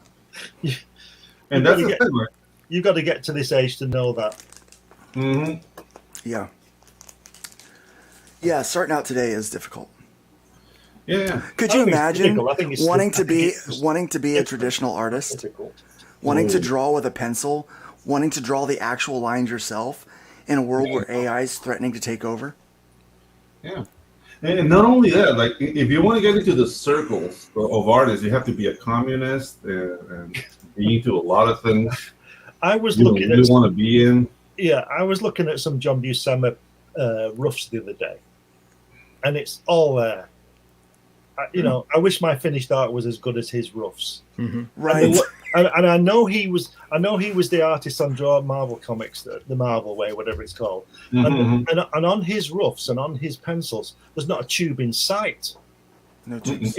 What he does, he draws the bloody arm. Mm. He doesn't draw tubes and squares. Doesn't like he does in that book. When you see his work, he doesn't do that. He just draws it because he can He see did at it. some point in his life. Yeah. He didn't get there. He didn't start there though, Glenn. Yeah, the Nobody thing is, I starts don't. there. Well, I didn't start with tubes and squares. Why would he? Well, if you did, maybe Jack you'd be a better Kirby never- artist. Jack Kirby didn't Imagine draw how tubes good and you could squares. be. That came later. Imagine how good you could be. Yeah. True. Imagine Yeah. how good you could be if you would have started with tubes and squares. Yeah, the thing is, like, I don't want to say, like, the things like I come from another school, like I Man, we're having a lot of fun today. Yeah, dude. My I note is can't wait the to nine do old men. this. Yeah. I can't wait to sit down around a table with Yeah. a cup of coffee Uh-huh. and do this with Glenn in person. Just Yeah. take Just the piss out of each destroy other. each other. Yeah, but that's the thing. Like, I That's don't gonna know. be Like, so much fun. I can't wait for that I day. look like a Frank Thomas and Ollie Johnson and all those, like the original nine old men from the Disney era. And dude, those Yeah. guys draw circles around most people, man. Like They they did, are man. They're just good. untouchable. They had Untouchable. to. Yeah. Yeah, what Yeah. you've got to remember is this, being serious for a moment. If you look at John Buscema's work, which is obviously, he's sort of joint second with Ditko and John Romita, with Kirby Yeah. being far away number one. The thing about John Buscema is that he can draw. We just saw him drawing superheroes and beautiful women and Conan the Barbarian and all Yeah. that. But he can draw. Mhm. That's the key. He can draw. He doesn't need circles and tubes and squares because he can draw. So Put in the work and you got there. well, He had and he had talent. he was still pretty good when he was 5, no doubt. Because it's like Stevie Wonder. You know, how much time did he have to practice? He was 11 when he was number 1. So he only had a certain amount. And if you think that you don't do anything before you're 5, because you're learning to walk and stuff, he only had 6 years to learn how to be good. So it's this thing called talent that people miss. Yeah. You know, John Buscema is one of the most talented artists, in my opinion, that ever lived. Never mind comic book art. I'm talking about art. You look at his other stuff. Mm-hmm. He draws the most beautiful women, and in 3 lines, and he catches it. You know, because he can draw. Yeah. The same with people like Mort Drucker with his cartoons, with his caricatures. Or Alex Stone. You don't learn that. And it's consistent. It's repetition. He does it over and over and over and over again. It's more time doing the draw. And that goes back to that where people are lazy. Why AI art is appealing to some of these people, because they don't want to take the time to learn to draw it. Because you don't start out with that. You don't. I mean, maybe like 1% of the people that have talent can start out with that, but that is not where most people start out. They start out with tubes and squares and circles. That's it. I still draw heads with like circles and lines and stuff. You know, you work it out. It's you know, I be fair, I don't use the triangle method anymore because, you know, I've kind of moved past that. Showing you Of course you do. I'm showing, but it's someone that needs that next step. I know. Yeah. Because it was shown to me, hey, try using triangles. Like these loose, like they look basically just looks like orange wedges, you know, like little candies here or there, you know, to kind of put that together. And then when you're building the muscle groups, add 2 or 3 together to get those muscle groups right. Well, but you don't start there. You got to put in the work, and then you can draw an arm. Then you can draw an arm, right? But I'm impressed that here's this guy's 24 years old, and he wants to put in the work to be able to draw it. Right. Okay. Draw it, like actually draw it, right? Where a lot of people would be like, well, I'm just going to put a 3D model up there and trace it. Or I'm just going to, you know, generate it somewhere or use an asset for this. He wants to draw it. Oh, dude. And again, that CGI model you can use in Clip, that should be just burnt to the ground. Because the thing is, like, most stiff posing, it's so stiff. Yeah. Yeah, comes from people using those models as a reference. Yeah. Like, you have to go out, you got to watch people, stare at people, get in trouble, right? See how people move, and practice gesture drawing. Like, dude, try to capture that in 10 to 15 seconds. It will be a scribble, but after a while, you're going to see that you're allowed. I should do a video teaching people how to take the Clip Studio model and use it as a reference, but then turning it into an actual drawing. Yeah. Because those poses are very stiff. Yeah. It does help for like perspective, like if you're trying to figure out like foreshortening and stuff like that. But you've still got to be able to learn how to draw a hand. You got to learn how to draw the human figure, not Spider-Man. Right, yeah. Yeah, you learn the rules and then you break them, because that's what I was telling him. It's like, look, these, like, and I drew a quick pose. I said, look, this forearm's not straight. It's curved. Like, look at all these. Like, if you follow these lines, he's elastic. And I learned that from, I can't remember who it was. Oh, it was Todd McFarlane did a video talking about making Spider-Man elastic. You got to make him stretchy, right? And I'm like, hey, that's pretty good. And I even learned that, like, Ethan talked about that years ago when he was actually doing art videos on his YouTube channel. He did one talking about, you know, Cyberfrog and how he makes him stretchy like a rubber band, right? Yeah. And I'm like, man, that's great advice when you think about, don't just try to draw the form straight, but like these, you know, these are tools that are passed down, or like looking at other people's art, you know. You talked about Jack Kirby. Yeah. His fists were squares. Like that was a So square. the thing is, my pools of information are different from you guys, but I see all the parallels, because when animation went from a style called rubber hosing meant like there were no articulations, so everything was like a rubber hose. Yeah. To articulation, that was done by an animator called Fred Moore. He precedes the Nine Old Men, so we're talking. He was the guy who animated Snow White. Yeah. When he started developing the he was a head animator, right? Head animator. Yeah, head he animator. turned out to be a communist. Yeah, he took Yeah. out the Oh, economist, they were all pinkos. But the thing is, like, the thing is, like, when he started developing, he noticed, like, dude, we're losing something here within the acting. Because drawings, we are not copying reality; we're exaggerating reality. So that stretchiness, that squash and stretch, and the thing, he took it from Robert Hosen and incorporated it into, okay, this is the elbow, this is how the elbow moves.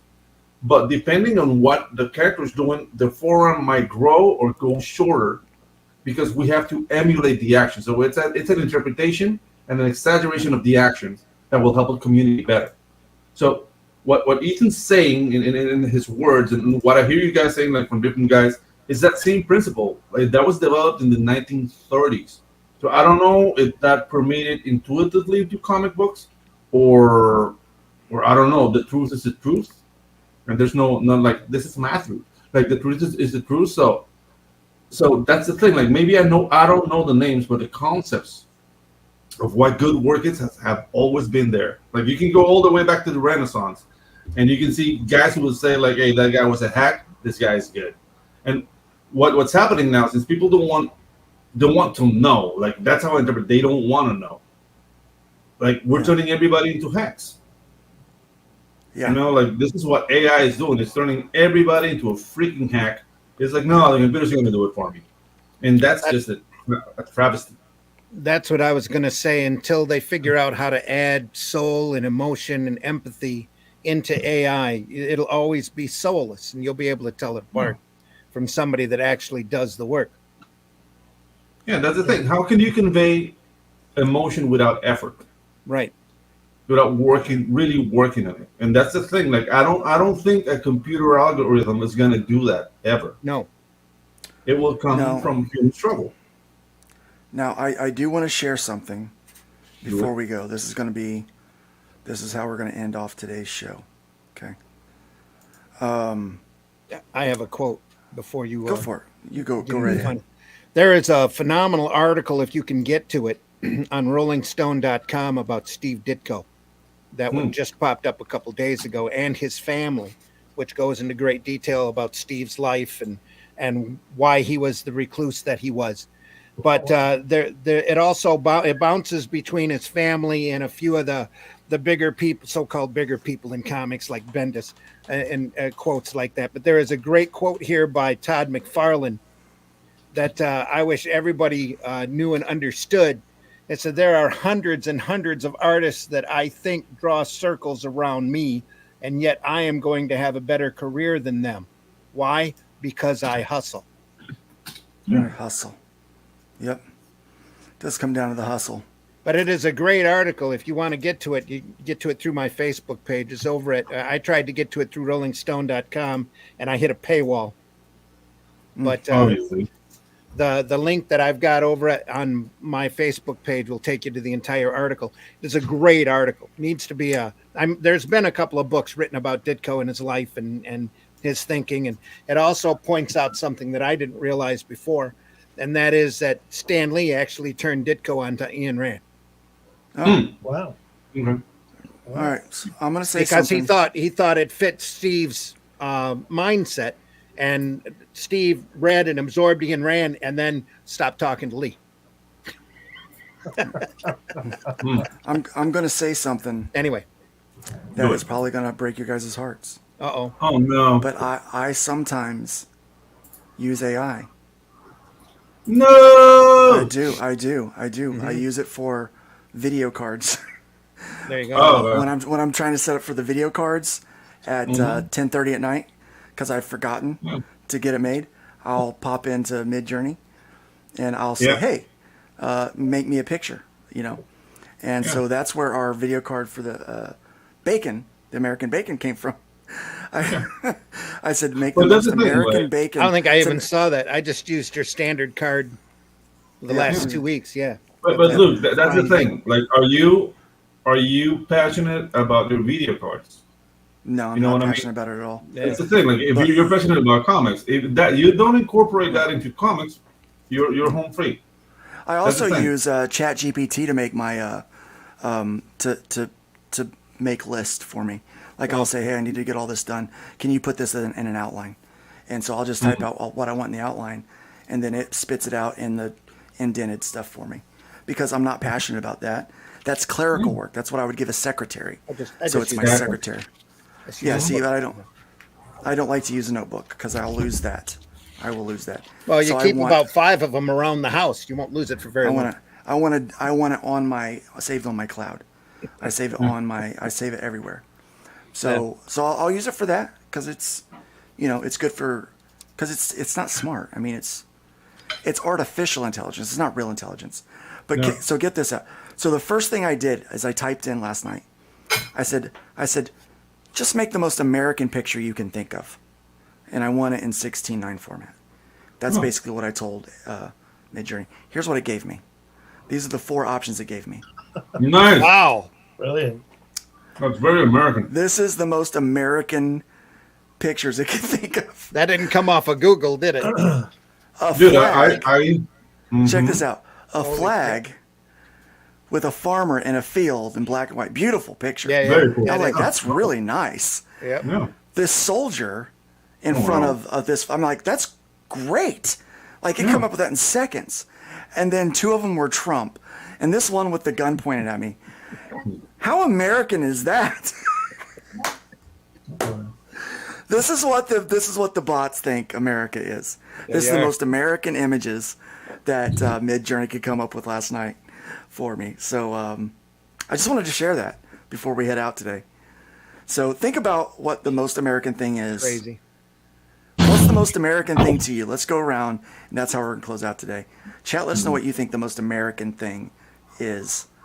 Let's start with the Brit. You mean in history? Well, when you think of America, what's the most American thing you can think of? Apollo 11, first man on the moon. Great option. And can I just add that I interviewed 3 men who walked on the moon of the 12? Did you really? Yeah. Wow. Alan Shepard, your first man in space, Apollo 14. Charlie Duke, Apollo 16, and Gene Cernan, the last man to walk on the moon, Apollo 17. That's what I think of. Okay. I think of Neil Armstrong and Jack Kirby when I think of America, and obviously you guys, but not Pedro. I never think of Pedro. Never. You shouldn't. Why? In fact, as soon as he takes his eyes off of your part of the screen, he forgets about you. He forgets, yeah. He's like, wow, there's a brown guy over here. But I know he doesn't. Yeah. Pedro, when you think of America, what's the most American thing you think of? Freebird. Yeah. Skinner? Really? Yeah. Skinner is a very American. Okay. Yeah, dude, I just think, like, yeah, we are the American band. You know, like, that era, the 70s, like country rock.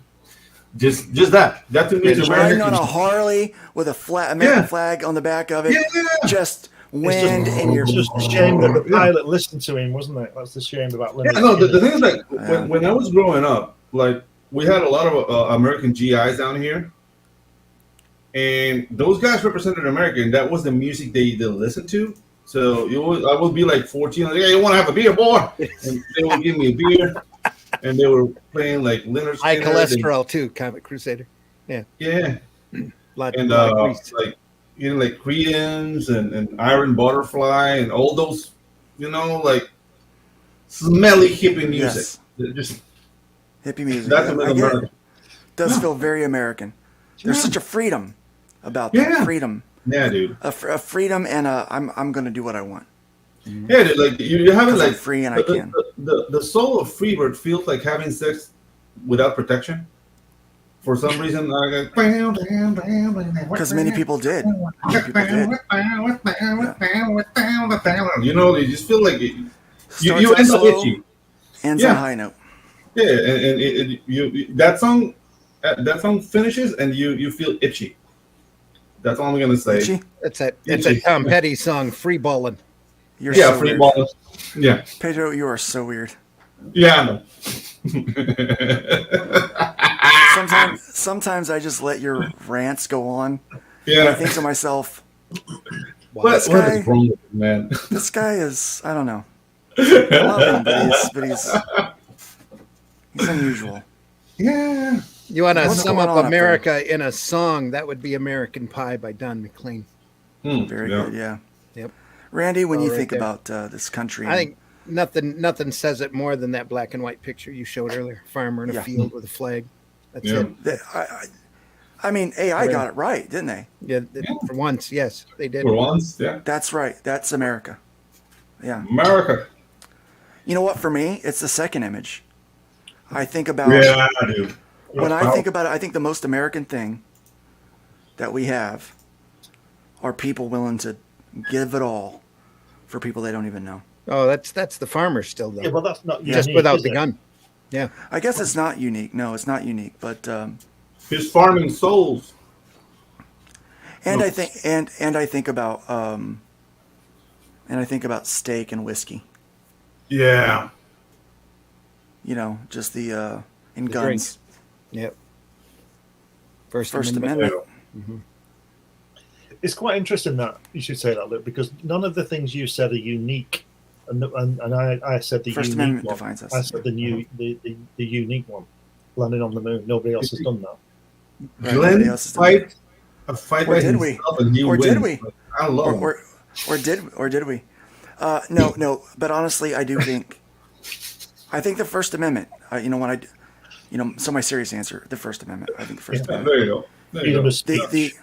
Our freedom to be able to sit here on this platform and say everything we want to say, knowing that the only repercussion is the court of public opinion. You know. Well, that applies to most places as well. Not your country. It does. It's just the same as yours. I can say what I want. Well, what about the guy that got arrested for So posting he something on didn't social wanna- media? Yeah, he didn't want a sausage, and Well, your former president got taken to court for nothing. So what? I don't understand. That's true. Yeah. Well, touche. there. Yep. Glenn, So would you we're stop? I'm Would you more, stop Ameri- winning? I'm more Would you American stop- than you are, Luke. Would you stop Yeah. winning? yeah, like he's just obsessed with winning. Like I don't think I like Glenn anymore.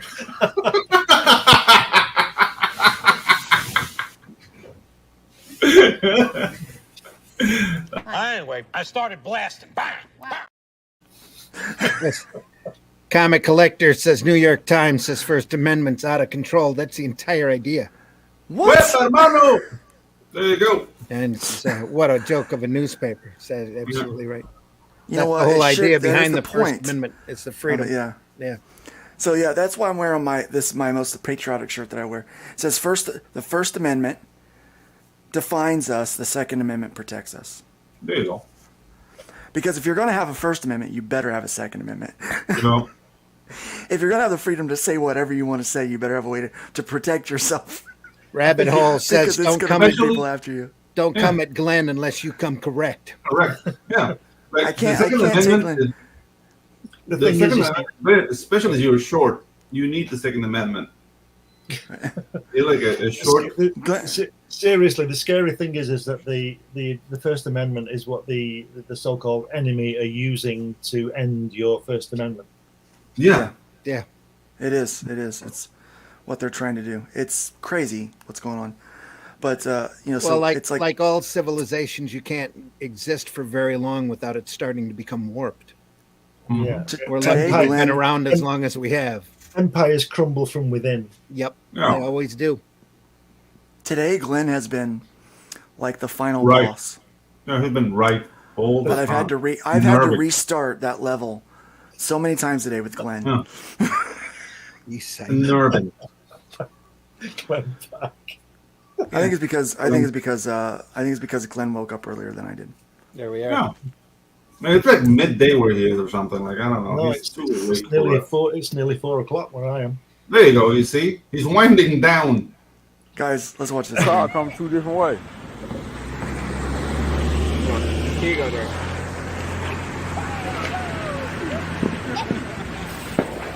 Bag up, bag up. Bag up, Terry. Put it in reverse, Terry. Put it in reverse. Oh, Lord.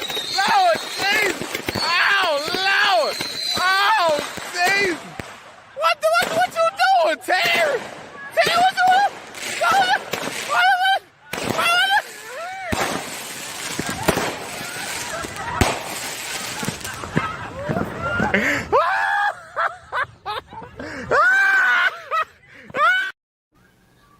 is why Terry. I love my people. Poor Terry. Terry. Oh Lord, Terry. Oh Lord, Terry. Terry, what you doing, Terry? It's gonna be a fun day. We got thunderstorms here. Hopefully it clears up. I don't know if you guys could hear the thunder rumbling outside earlier, but thank you guys for being here today. It's been pretty fun. Dude, it was awesome. I'm gonna go lick my wounds because Glenn wiped the floor with me today. Well, on every topic, I tried to get him. How ironic that it's your Independence Day and I've whooped your ass. They should have had me there 250 years ago, shouldn't they? Yeah, dude. Yeah, they should have. Glenn came at you with the Grenadier song, like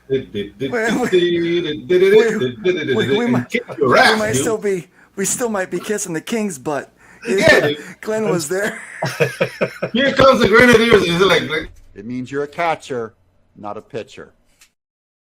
Exactly right. Put your red jacket on, Glenn. Come on, just. Oh goodness, golly. That'd be awesome, dude. Well, good luck on your election today, Glenn.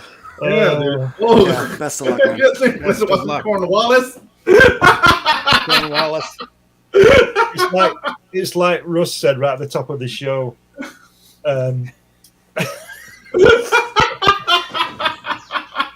It's like Russ said at the top of the show. Meet the new boss, same as the old boss. That's right. Yeah, dude. Yeah. There you go. That's a great one, Bunny. You made my morning now. I can see this thing. I can see Glenn saying like, "Damn him! Damn this man!" You know, like the Cornwallis on the Mel Gibson's movie. Yeah. There's an anti-British person for you, but that's another story. Guys, we've got about a half hour. Yeah. Over. It's been a fun day. Thank you everybody in the chat for being here. Thanks for being part of this wonderful 4th of July celebration. We've gone political. We've gone everywhere with this one, haven't we? It's been all over the place. And Britain won.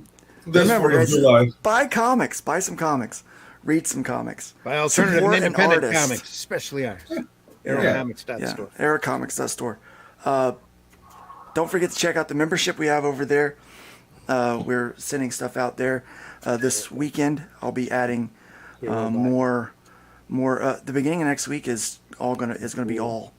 It's gonna be all website editing for me next week. Oh, yeah. So we're gonna be adding a lot of stuff up there to the website and taking care of those things. Check that out, aerocomics.store. Check out lukestonestudios.com, fundmycomic.com, and fundiverse.com for your crowdfunding needs. It's going to be it's a good time. It's a good time. If you need any work done, you've got Glenn and you've got Pedro, who are both open for commissions as far as I know, right? Yeah. Still open for commissions. Very good. Yep. Give them a hire. Guys, we do look forward to seeing you again next week. Next week, we are going to be doing a kind of a dive into Affinity, which is kind of an alternative to Adobe. And so we might actually look into other alternatives to popular software that we think is good for you guys to use. Something that's more affordable, maybe has tools that you can use. Even free. Even free. Because we know how expensive things can get, especially right now. Economy's not great here. I think worldwide we're kind of suffering. But why? Because fuck them, that's why. Yes. Why? Yes, we don't. Threw me off. Anyway, so that's going to be our topic next week. Should be a good conversation. Should be informative. Mark your calendars. Be ready for it. I will try to promote that one a little bit more. Enjoy your weekend, everyone. Try to be productive. Remember, it's so easy to tear things down. Let's try to build things up. Leave the woodpile higher than you found it. Try to keep all your fingers and toes, folks. Keep the fingers and toes. Keep the especially on your drawing hand. Most especially, let's be careful out there. Yeah, let's be careful out there. Let's be careful out there. Let's be careful out there.